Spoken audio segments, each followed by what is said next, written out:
fencing dagger according to the Glasgow Fechtbuch. This comes from the tradition of Lichtenauer. We don't know who wrote it. It's anonymous, and it's about 9 plays. What's up? No. Okay. So, starting off first, we're training for a rondel dagger. These do not have a cutting edge. They only have the pokey bit. Well, they kind of have a cutting edge, but we treat them as if they have a pokey bit. So, the wonderful authors of the Glasgow Fechtbuch tell us a couple of things. First, their sage wisdom is, if they're holding it like this, in forward grip, they want to stab you from below. If they're holding it like this, in ice pick grip, they want to stab you from above. Stabbing from above. And stabbing from below. You can, obviously, do this, but it's much more efficient, body mechanics-wise, to stab down from here and to stab up from here. Your body wants to do that. Secondly, targeting. Go for the stomach when down. You want to go right in the center here. From the top, you want to aim right in this juicy little bit where the neck meets the shoulder. The reason for that is because no matter where they divert it to, if he diverts it this way, it goes to the face. If he diverts it this way, it goes to the arm. If he diverts it down, it goes to the chest. If he diverts it way down, it goes to the stomach. This gives you the most bang for your buck in terms of reliably hitting your opponent. So, in the Glasgow Fechtbuch, we are generally dealing with, as far as I can tell, unarmored targets. This is 2 people dueling with daggers. So, they tell us the proper stance to take is left foot forward, right foot back. Your right hand, or your dominant hand, so if you're left-handed, reverse this, holding the dagger at your waist. Your left hand is up at your right shoulder. This is very familiar. The reason for this is because it keeps your shoulders nice and square. If you have your right foot forward, you don't get the same hip rotational advantage that you do if you have the opposite foot forward. It's optimized for this nice stabbing motion. Whenever you stab, you want to get this hip rotation in, right? So notice how when I stab at Keenan here and I have my right foot forward, I have to kind of contort my body and I'm not getting all of that rotation out of it. Whereas when he stabs with his left foot forward, see how the entire chain of the body is much better oriented for that motion? Your body has certain mechanics that you want to use, and dagger emphasizes that. Does that make sense to everyone? So, footwork is very simple. Walk forward. Walk backward. Walk to the side. Walk to the right. Or, if you really want to simplify it, walk to the side. Walk backward. Oh, marching band style. Exactly. If you do marching band, you will do well here. So, Right. Exactly. You got a little pivot right here. So, following up on that, the reason why you have your hand up here is because you want to have it available. Dagger is a 2-weapon system. Weapon 1, weapon 2. This is incredibly vital to everything you will do. This is your offense. This is your defense. You will almost never parry with this. This is not for parrying, except in very specific scenarios. And when you do parry with it, try and parry with the arm. So, first drill we're going to learn about is going to teach a principle that you see a bit in German, but I primarily get it from my time studying in Filipino martial arts. You see this a lot with other martial arts, the concept of what's called crashing and passing energy. So, if Keenan stabs down at me with an ice pick grip, there are 2 ways I can respond to this. I can either stop it, crash into it, or, if he does it again, I can pass it along. There are benefits to each of these. Obviously, passing has a little bit more risk to it because if I don't pass enough, I still get stabbed. But it's a lot easier to do. I don't need to put in half as much energy. You know, basic laws of physics. Every action has an equal and opposite reaction. I have to match his force in order to stop this. Whereas with passing energy, I just keep it moving. I just slightly, oh, scared me there. Yeah, I know. It's important to play up the crowd. But yes, so those are the 2 ways that you're going to defend yourself. You either pass it or you crash into it. So this drill is meant to exemplify that. I actually did this, Jordan, if you could come up front so I can show you this. We already did this one. So from here, you're in your good stance. You have it in ice pick grip. You are going to stab down, targeting that clavicle area, and your partner is going to pass it. At the same time, they're going to stab down at you, and you're going to pass it. And then we continue doing this, getting used to this motion of passing. You are trying, you're not going fast. This is a flow drill. You're trying to be accurate with it, and you are trying to make it so that if I do nothing, I get stabbed, right? So, once again, just passing it along. You are simply placing your open hand on the back of their dagger hand and passing it. Don't got to put a lot of force into it. You're just moving it as best you can. So, partner up, and I'll go around and see how you guys are doing, and we'll we'll meet back when we've gotten used to it. So, we're going to be adding some new shit for you guys now. So, you all are familiar with this. You can get stuck in this motion forever. It's a great flow drill. But, at a certain point, you're going to want to throw off your partner a bit. So, I'm coming in here, we're doing the flow drill. And remember how I said there were two ways to block this? There's passing, which I'm doing now, and crashing energy, which I'm doing now. Right? From here, I have stopped his forward momentum. He can get out of this. Right? So, I can wrench over and disarm if I really, really wrench his hand, right? But if he were to stop here, right, I can get out of this simply by taking my hilt and pointing it at the ground. I have a much better mechanical advantage. Let's turn around so that the people over there can see it a bit better. You have a lever. Yeah, you have a lever. So you take your hilt and you point it at the ground. And from here, you're going to bring the dagger back towards your left hip and stab here.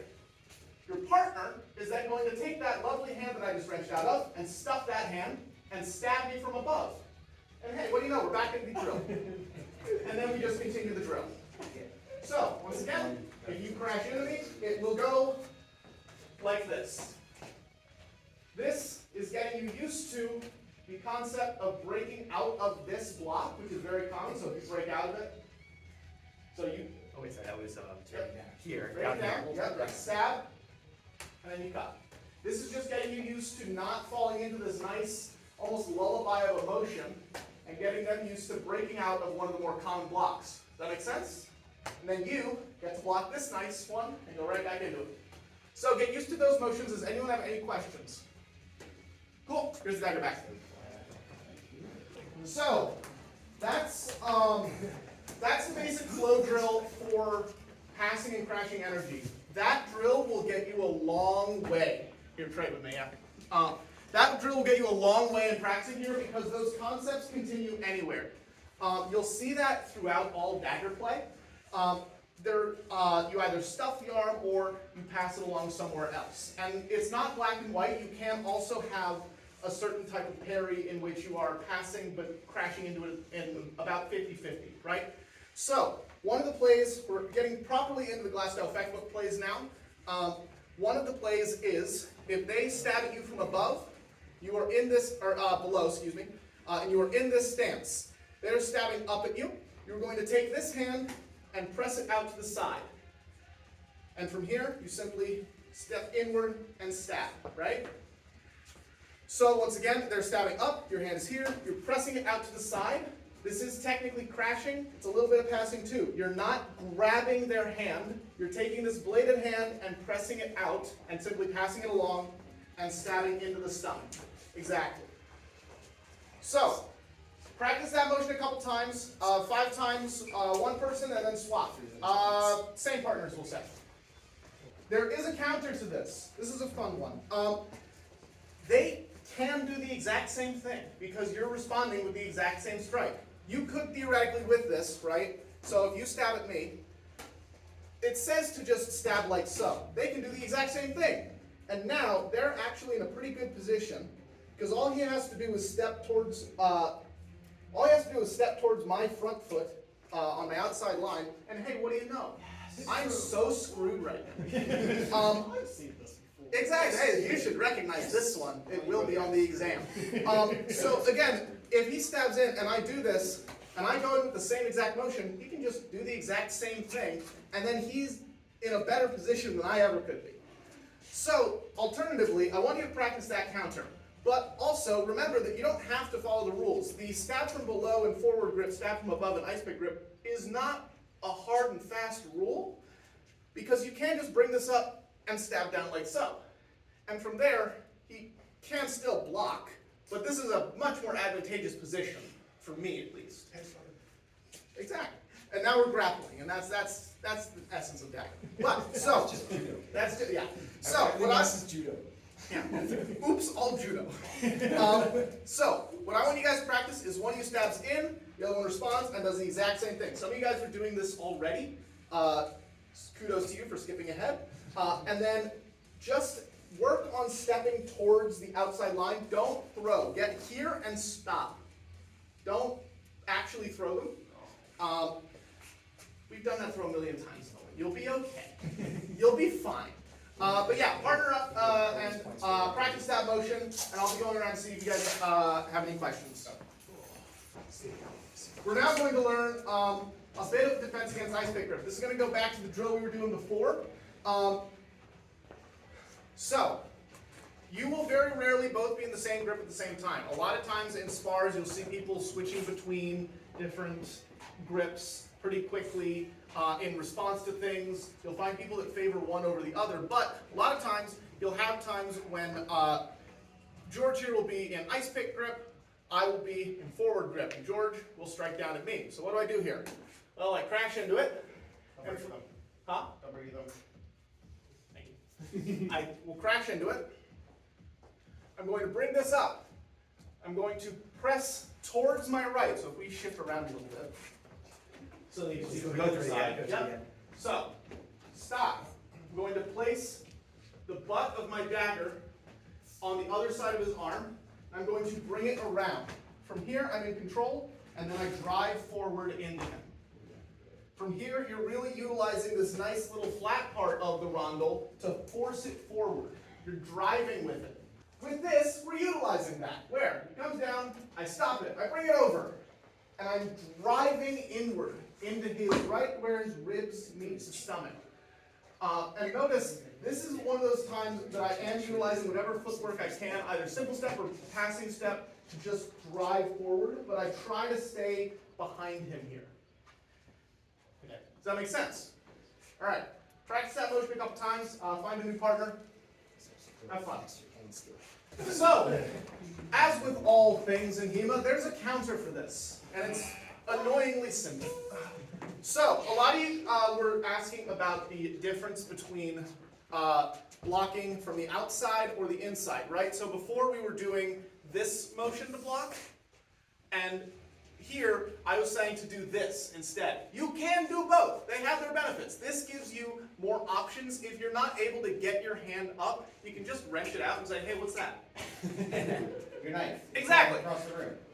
Now, you can also do this, which gives you a better mechanical advantage here. Your body likes doing this, and you're using both hands to push over here. Whereas with this one, you kind of have to pull and push with one hand, but it gives you this slightly better, it gives you a bit more control over their dagger throughout the whole process. So it's pick your own. I prefer the outside primarily. Don't block with your thumb. That'll hurt eventually. It'll break. It'll do it. It won't work. But there is a counter for this. So, right, if I'm going in here, right, and I get blocked here, and I see his hand coming up to do this motion, I'm going to simply yank my hand back and stuff this hand down, and then stab in. And from here, obviously, he can pass this along, huh? I said, oh, thank you for your one. Exactly. So, once again, I'm coming down, I see him stop, he brings his weapon up, and I'm going to yank it back and stuff this hand down, and then continue through. So from the other side, number 4 grip. And then stab in. And you're doing that same motion we were doing before, where you have this hand and you're simply shunting it off to the side, making this nice windmill motion. All right, find a new partner. Any questions? I'll be coming around. A few miscellaneous bits. That was the last drill I had prepared for the moment, but you can use the principles here basically anywhere, right? So when you're in a proper spar and you come down like this, someone tries to stop you in any way, you can still do that same motion here and stab in. Similarly, if I come down here and they try and stuff my arm, I can do the same motion. It's just a little bit weirder. Or alternatively, I can push it, and notice how I'm doing the same motion just a little bit further down, and then I go here. These are some basic principles where whenever your blade is caught, you can either wrench it away or try and drive through. But with each of those, your offhand is supporting it to in some way break your opponent's structure. Two-weapon system, right? A lot of people have also asked me before when you use forward grip versus ice pick grip. Preference, what plays you're looking to do, what plan you have. But the basic advantages of each are this has better reach, right? It's better for going from below than this one, and it can reach further. This is my maximum reach here, right? Whereas here, I can't reach as far. However, if you were to come in from above, and I have this over here, I can capture with one hand if I have it in ice pick grip. And from here, I just gotta keep going, right? This is better at capturing and grappling. This has more reach and generally feels a little bit better in the hand for the actual stab. If you're looking to grapple, you're using this to go in, stab in, and now we're grappling, right? Does that make sense to everyone? Yes. Yep. Cool. Does anyone have any questions? Cool. I'll leave you with one last thing to practice amongst yourselves. There will be times when you don't have a dagger, right? So here, we don't need the shorty one. There will be times when you don't have a dagger. Maybe you've been disarmed. Maybe you're in a longsword duel and they drew before you. Maybe, I don't know, you're at Lake Effect and they drew your dagger and you weren't able to draw theirs. It can happen to any of us. Happens to the best. Happens to the best of us. So in that scenario, what you're going to do is you're going to channel your inner Dragon Ball Z and do a nice little X block. So, they stab down from above. These are rough. Yeah. Block here, and from here, you are going to grab whatever purchase you can on his wrist and drive through. Now, is this a good position for George? No. No.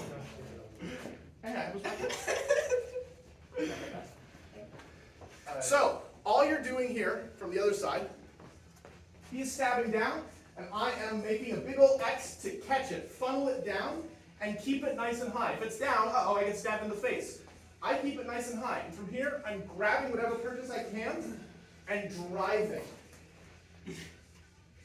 This arm cannot stop all 225 pounds of me going in this direction. Be careful you're not blowing through your opponent by just charging in like a bull, because that's when this gets dangerous. You're going back around the side and pulling down. Notice how this puts my forearm in a nice little wrenching position. Does that make sense? All right. Practice that, but yeah, that is class. I have an addendum on that. We're talking about X block, and a lot of times the word block makes people lazy with it, and they wait for it to come to them. It will not work if you hold still and wait for the stab, because they'll stab on a different angle, they'll go somewhere else. If you want this X block to work, it's not a block, it's a grab. Right. I am reaching up and taking this wrist and doing what I want with it. Right.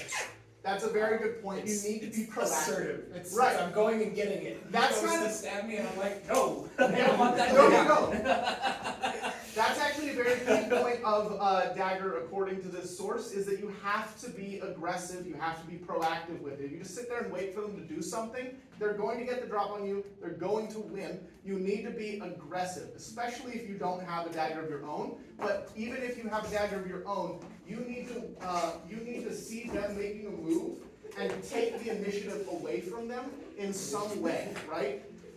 Or you need to be aggressive. I cannot emphasize enough the power of aggression in dagger combat. But yeah, go ahead and practice that drill. But that is class. If you have any questions, I'll be going around. If anyone wants to dagger spar, I'll be gearing up in a second. So yeah, thanks for coming to the dagger class. Thank you, Leah. Great Thanks, Leah.